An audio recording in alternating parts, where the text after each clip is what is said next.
Salut à toi. Alors j'ai envie aujourd'hui de parler d'une thématique, sorte de transmettre des éléments qui me sont venus aujourd'hui en randonnée, en nature, et qui recoupent peut-être avec la vidéo que j'ai déjà faite sur l'effet miroir, parce que ça parle de relations. Donc, je pense que les deux vidéos sont assez complémentaires et utiles. Simplement que là j'ai pris mon petit cahier à côté, parce que j'avais envie de faire quelque chose d'un petit peu plus structuré, pour pas oublier certains éléments, puis aussi pour exemplifier en fait, pour détailler un peu plus. Ce que j'avais envie de transmettre aujourd'hui, c'est, parce que c'est quelque chose qui nous fait beaucoup bosser à l'intérieur de nous, c'est les relations d'âme, finalement les relations avec chaque être humain. Alors j'ai appelé cette vidéo, où je vais l'appeler différents accords d'âme, différentes relations terrestres. Et donc, je vais aborder plusieurs choses. Après, on va voir si ça va changer. Je vais exemplifier plusieurs choses. Vraiment, d'aborder les différents types de relations. Alors, sachez que tout ce que je vais transmettre, c'est ce qui me vient de moi. C'est une sorte de concept personnel. C'est quelque chose qui est malléable.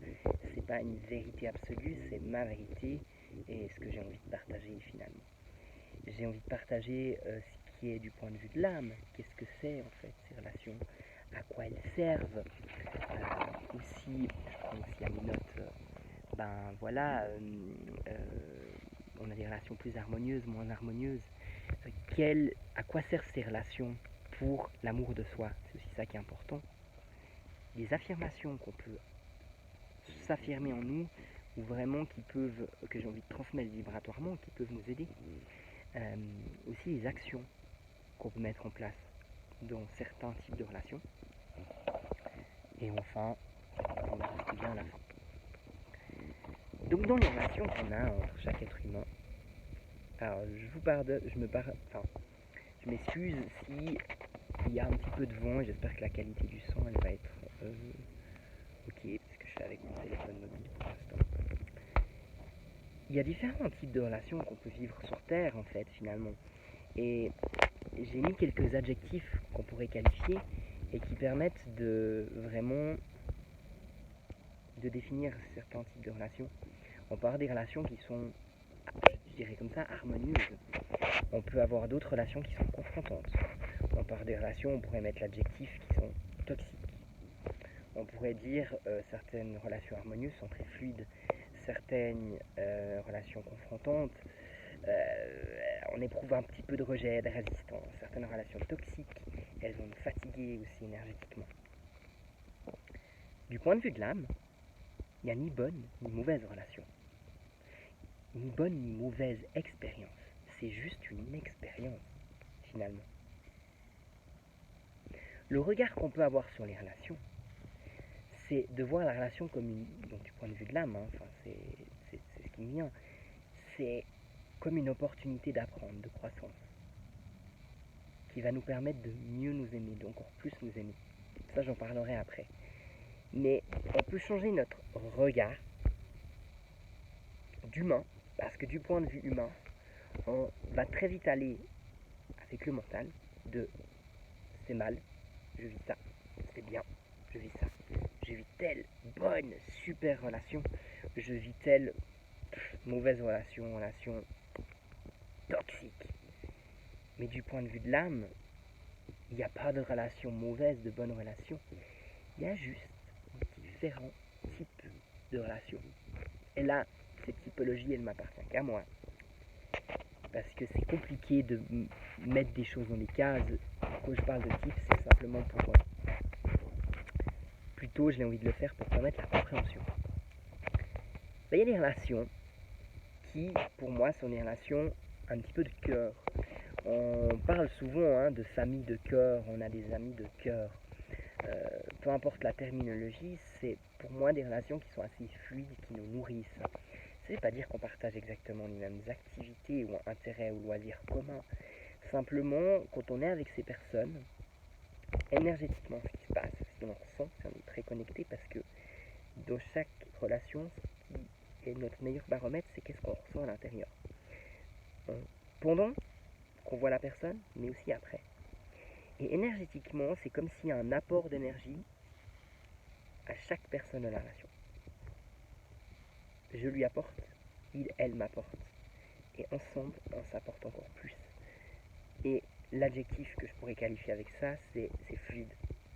Au niveau vibratoire, il y a une vibration qui est augmentée. Il n'y a pas, parce que ça c'est, on va voir dans les autres exemples de relations qu'on pourrait avoir, il y aurait d'une certaine manière une personne qui augmenterait ses vibrations, une personne qui diminuerait ses vibrations, ou toutes les deux diminuent leurs vibrations, et ça nourrit pas forcément. Mais ça ne veut pas dire qu'il faut stopper ces relations. On en discute après. Il y a des relations qui peuvent être plus de type... Je vais pas utiliser forcément ce terme karmique parce qu'on parle d'une relation de cœur avec quelqu'un et qui est une relation karmique. Mais on va dire une relation où on connaît certaines personnes qu'on connaît d'autres vies antérieures, et qui viennent plutôt, on va dire, nous confronter. Des relations peut-être confrontantes, on pourrait dire ça comme ça. Parce qu'on peut très bien avoir une relation karmique avec quelqu'un de cœur. Et après, je trouve que moi j'arrive pas bien à l'expliquer, donc en fait c'est pas fluide pour moi de l'expliquer ainsi. Donc c'est des relations où il peut y avoir un lien avec une vie d'avant. Et simplement elles viennent nous confronter. Elles viennent nous pousser à régler quelque chose, à faire la paix en nous. Énergétiquement, c'est une relation qui peut être destructrice si on reproduit les mêmes schémas. Ça peut être typiquement une relation de dépendance affective. Ça veut dire, je m'aime pas suffisamment, et je dis pas sans jugement, je vais chercher l'amour chez l'autre, j'ai besoin de l'autre pour m'épanouir, et je ne peux pas supporter d'être seul. Donc je vais sans cesse chercher à l'extérieur l'amour, et ça peut être une relation de dépendance affective de quelqu'un qu'on a une dépendance affective, c'est quelqu'un qu'on ne connaît pas d'une autre vie antérieure, ou quelqu'un qu'on connaît d'une autre vie antérieure, où on a été très dépendant, et là ça nous pousse à dire, voilà, je la vois, mais je suis bien, moi-même seul, je ne vais pas chercher l'amour par elle, par exemple. Il y a plein de situations, c'est une manière d'exemplifier. En fait, je regarde en mettant mes notes, puis je fais aussi avec ce qui vient. Si on transcende en fait certains schémas répétitifs, certains patterns qu'il y a dans cette relation, pour moi tout le monde est gagnant. C'est-à-dire que la personne qui est allée au-delà, qui a transcendé, et on verra les idées d'action qu'on peut, je m'en parle après, les actions qu'on peut justement mettre en place qui vont aider. J'ai l'impression que c'est assez win-win. Et aussi parce qu'on peut libérer des mémoires, on libère des lourdeurs, on libère des incompréhensions. Et ça ne veut pas forcément dire que c'est une relation qui va continuer, que ce soit une relation de couple, ou une relation amicale, ou peu importe le type de relation. C'est juste que, ok, les choses ont été clarifiées, j'ai appris de cette relation, mais par contre, moi je me positionne en tant je ne veux plus te voir, voilà. Ou je veux te voir, mais je décide de la manière. Donc ça aussi on verra dans les affirmations, que j'ai aussi envie de parler. Voilà. Donc dans les relations confrontantes, on pourrait dire le mot relation toxique, mais du point de vue de l'âme, il n'y a pas forcément de relation toxique. Voilà. C'est une manière plutôt terrestre de conceptualiser les choses, et puis elle est aussi ok. C'est aussi très bien. Donc en fait, si on résume grosso modo, de toutes ces relations, il y a des relations, on pourrait dire, qui sont plus inspirantes, qui sont empreintes d'amour. Il y a des relations, on va éprouver plus de la répulsion, plus du rejet. Elles vont peut-être ces relations-là nous faire vraiment bien travailler à l'intérieur.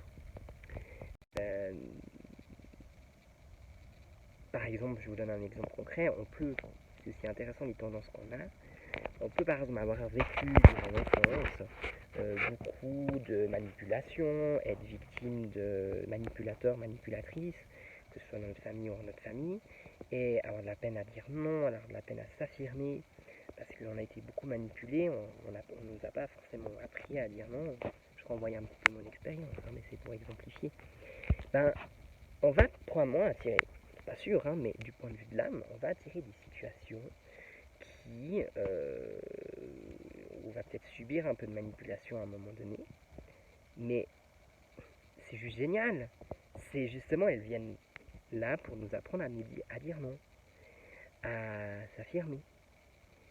Donc, mon âme, elle ne me souhaite pas du mal en proposant par moments certaines expériences relationnellement, mais parce qu'en fait, c'est pour apprendre et c'est une véritable source d'apprentissage. Donc, ça nous demande à nous de profiter pleinement de chaque expérience qui vient et de le voir sur un regard positif. Justement, elles nous permettent de mieux nous aimer, de l'amour de soi, parce que finalement il s'agit de ça. Notre expérience sur Terre, elle est là pour nous aimer en premier lieu, nous-mêmes complètement, ou en tout cas faire un chemin là-dessus, et ainsi on aime les autres tels qu'ils sont, on aime aussi nos parts sombres en nous, nos parts moins lumineuses. Donc une relation qui est vécue difficilement n'est pas un échec justement. Il n'y a pas d'échec et de réussite du point de vue de l'âme, c'est juste une expérience. Mais elles vont nous renforcer parce qu'une personne qui va nous confronter à dire non, à affirmer, à prendre de la distance, ces personnes-là, on va se renforcer parce qu'on va s'écouter, on va se respecter, on va poser nos limites. Donc en fait, c'est un cadeau qui nous est apporté. Voilà. Et ce que j'avais envie de dire au niveau affirmation, je dis ça parce que j'avais noté ça hier, par exemple, avec les relations en fait, parce que c'est sur quoi j'étais confronté ces derniers jours, de manière assez intense. J'aime beaucoup dire à beaucoup de personnes, c'est je décide. La société par moment, et je suis pas un projet, va beaucoup nous pousser à nous faire croire qu'on n'a pas le pouvoir de décider à chaque instant. Mais en chaque instant, tu.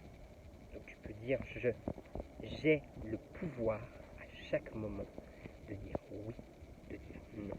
J'ai le pouvoir, j'ai le droit, j'ai la légitimité, peu importe qui vient le mot, la phrase qui vient, de changer, d'aller dans telle direction, d'aller dans telle direction. Rien, ni personne ne peut m'empêcher. Je décide quelle relation je souhaite nourrir. Je décide quelle relation je me détache, de quelle relation je me détache. Je décide avec qui je souhaite créer, construire, co-construire. Je décide comment je souhaite peindre ma vie. Je décide comment je souhaite peindre ma vie, ou je décide comment je souhaite peindre ma vie et avec qui. J'ai le pouvoir de dire oui ou non. Voilà. Ce sont des exemples d'affirmation comme ça qui me sont venus. Donc voilà, en fait, pour finir, c'est ça. On a ces relations qui sont toutes douces, toutes fluides, toutes belles. Et elles sont magnifiques, elles sont vraiment à cultiver parce qu'elles vont aussi nous aider vibratoirement, ensemble, à augmenter nos vibrations. Mais également les relations qui seraient plus confrontantes. Elles peuvent nous faire baisser les vibrations si vraiment on va dans nos schémas, ça va nous réveiller des blessures, mais si on rejette, si on fuit, par contre, si on apprend, ça ne veut pas dire qu'une relation est que je dois toujours rester avec cette personne, même si elle est confrontante. Ça peut que l'issue est justement je m'en sépare. Mais justement, le fait de s'en séparer, par exemple, pour certaines relations, c'est un cadeau. Parce qu'en fait, c'est un cadeau d'amour de soi. Parce que, non, je décide que je n'ai plus envie, plus besoin et envie d'être avec cette personne. Donc ce qui est important aussi, c'est que dans la matière, ça peut changer avec le temps, vibratoirement aussi, comment on évolue vibratoirement. Donc j'avais aussi oublié les actions, mais je vais le dire là, c'est que finalement, ça nous demande dans ces relations, ce qu'on nous demande du point de vue de l'âme aussi, on est dans le monde de la matière, c'est de agir, Ça veut dire que d'agir en concordance avec notre âme, d'agir en concordance de ce qu'on sent à l'intérieur, si avec une personne c'est destructeur, c'est manipulateur et ça demande de stopper la relation, il y a clairement, on peut blablater, mais il y a clairement un acte à poser qui est je dis stop à la relation. Je dis stop. Donc c'est important. Et pas oublier que certaines âmes sont très exigeantes. Je me rigole en moi-même parce que voilà, par rapport à certains vécus. Et c'est un beau courage parce que des fois, mettre en place certaines actions du point de vue de l'âme, c'est un sacré courage. Donc bravo à toi si tu y arrives. Et si tu n'y arrives pas, c'est bravo à toi aussi. L'essentiel, c'est d'être conscient et de pouvoir agir et ça prend le temps qu'il faut. Il n'y a pas de réussite, il n'y a pas d'échec. Mais je pense que si tu as vu cette vidéo, c'est que voilà, peut-être ça t'intéresse et puis ça peut te parler. Bah voilà. Donc j'ai l'impression d'avoir structuré, je vais parler un peu plus longtemps. Mais j'avais vraiment à cœur de donner peut-être quelques clés. Puis peut-être ça transmet aussi vibratoirement, parce que j'ai aussi remarqué ça, c'est que ne pas oublier que quand on écoute des vidéos sur YouTube ou d'autres choses ou d'autres personnes, c'est ce qu'il y a au-delà des mots qui est important des fois. Qu'on ne se rend pas compte dans le subconscient. Comprend. Donc voilà. Je te souhaite bon chemin, t'hésites pas à commenter, t'hésites pas à me partager tes réactions et tout ça. Ciao ciao, à bientôt. Plein d'amour.